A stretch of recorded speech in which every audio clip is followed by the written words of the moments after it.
Hoje, a gente mergulha numa análise bem detalhada da mecânica racional newtoniana. Vamos tentar entender como Isaac Newton, basicamente reinventou a ciência, né? Exato. A fonte que a gente usou explora muito o que chama de estilo orgânico de matematização. Isso. Essa é a chave.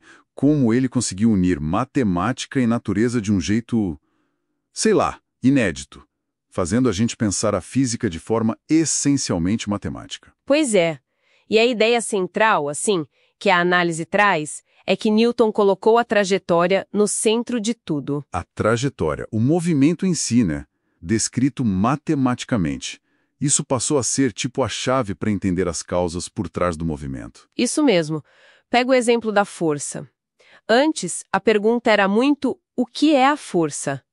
Newton mudou o foco para o que a força faz. Ah, claro. O efeito que dá para medir, né? A aceleração. Exato. É o que define a força naquela equação famosa F igual a ma. É isso que a fonte quer dizer com essa conjugalidade, essa união orgânica e estruturante entre física e matemática. E essa ideia de estilo orgânico de matematização, o que isso significa na prática? Como ele fez isso diferente? Bom, o fascinante é que Newton rompeu com aquela visão da matemática só como uma calculadora, uma ferramenta para achar números. Certo. Para ele, a matemática organizava o pensamento físico. Era linguagem para construir as ideias, entende? Entendi. Não só para calcular, mas para pensar sobre o fenômeno. Perfeito! E ele fez algo que, para a época, era radical. Ele tratou o espaço da geometria, aquele abstrato, e o espaço físico onde as coisas acontecem como uma coisa só. Uau! Uma única base ontológica, como diz o texto. Exatamente. Antes, a matemática era vista mais como algo externo, útil, claro, mas separada da realidade física. Newton integrou tudo. A matemática virou parte da fundação. Então deixou de ser só uma ferramenta e passou a ser parte do tecido da física. Isso. E isso mudou tudo na hora de explicar causa e efeito. O foco mudou para as relações físico-matemáticas. Aquilo que podia ser medido e expresso em leis. Tipo a gravidade. Exatamente. A questão virou como a força varia com a distância, inversamente ao quadrado. E não mais ficar tentando definir a natureza ou a essência misteriosa da gravidade. Era sobre a relação matemática. Faz sentido. E para focar nessas relações ele precisava achar o que medir, certo? Grandezas mensuráveis. Sim, ele era muito focado nisso. Buscar grandezas físicas mensuráveis. Na mecânica, o alvo era a trajetória, né? O caminho do objeto no espaço e tempo. E fora da mecânica, ele usou essa abordagem em outras áreas também. Usou sim. Na óptica, por exemplo. Ele não só descreveu as cores, mas ele quantificou.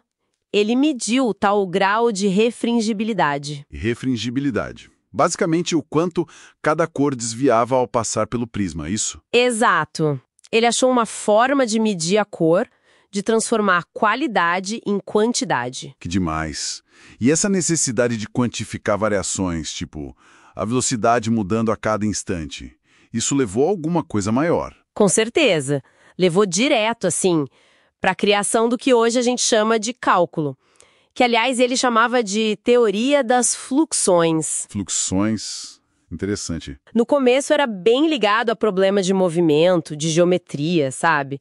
Mas ele sacou que tinha algo muito mais poderoso ali. Uma ferramenta mais geral. Muito mais. Uma teoria geral para descrever como qualquer grandeza varia em relação à outra. Uma abstração, assim, fundamental. Abriu as portas para toda a física teórica que veio depois. E o ápice disso tudo foi o Princípio e a Matemática, a grande obra dele. Como ele organizou essas ideias revolucionárias lá dentro. O princípio é monumental na estrutura também. É super lógico, dedutivo. Pensa assim, livro 1, ele estabelece as regras do jogo. Definições, as leis do movimento, e desenvolve a matemática para descrever movimentos ideais, sem resistência, sabe? Tipo planetas no vácuo. Isso, Planetas como pontos, órbitas perfeitas. Aí no livro 2, ele complica um pouco. Traz para o mundo mais real. Com resistência do ar, fluidos. Exato, movimento em meios que resistem. E ele até usa isso para, criticar outras teorias da época, como a dos vórtices de Descartes. E o livro 3, O Sistema do Mundo, esse é o gran finale. É o gran finale, sim. Ali ele pega todo aquele arsenal matemático e físico que ele construiu e usa para explicar o nosso sistema solar, o mundo real, com base nas leis que ele propôs. E aí que entra a lei da gravitação universal com força total, imagino. Com certeza, é a cereja do bolo. No livro 3, ele mostra matematicamente como aquela lei da gravidade, a força caindo com o quadrado da distância, explica perfeitamente as leis de Kepler, que descreviam como os planetas se moviam. Aquelas leis empíricas que Kepler achou observando os dados, né? Exatamente. E Newton teve uma sacada genial. Ele usou a segunda lei de Kepler, a lei das áreas. Sabe aquela que diz que o raio vetor varre áreas iguais em tempos iguais? Lembro. Ele usou isso como se fosse um relógio geométrico, uma forma de medir o tempo na órbita. E com isso, ele conseguiu provar matematicamente a lei do inverso do quadrado para órbitas elípticas. Foi brilhante. Uau! Conectando tudo isso. Qual foi o impacto dessa demonstração toda, dessa unificação? Foi gigantesco. Foi uma revolução completa no pensamento. Ao mostrar que a mesma matemática, as mesmas leis físicas governavam tanto a queda de uma maçã aqui na Terra, quanto o movimento dos planetas lá no céu. Ele quebrou aquela divisão antiga, né? Do mundo sublunar e do mundo celeste. Exatamente. Aquela visão aristotélica de um universo hierárquico, com regras diferentes para cá e para lá, simplesmente desmoronou.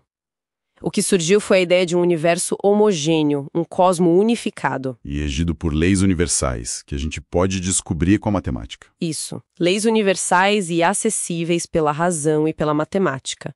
Foi o nascimento da física moderna, basicamente. Então, resumindo a nossa conversa, a mecânica racional de Newton foi muito mais do que só descrever como as coisas se movem. Muito mais. Foi uma nova forma de pensar a ciência, de fazer ciência. Estabeleceu a matemática como a espinha dorsal da explicação física. Perfeito. As equações tipo vetor F igual a m vetor A, elas não são só fórmulas. Elas carregam o que a fonte chama de significados relacionais de estrutura. A matemática revela o conteúdo do fenômeno. A matemática revela a física. Forte isso. Pois é. E para a gente fechar, fica uma reflexão que a própria análise sugere, né?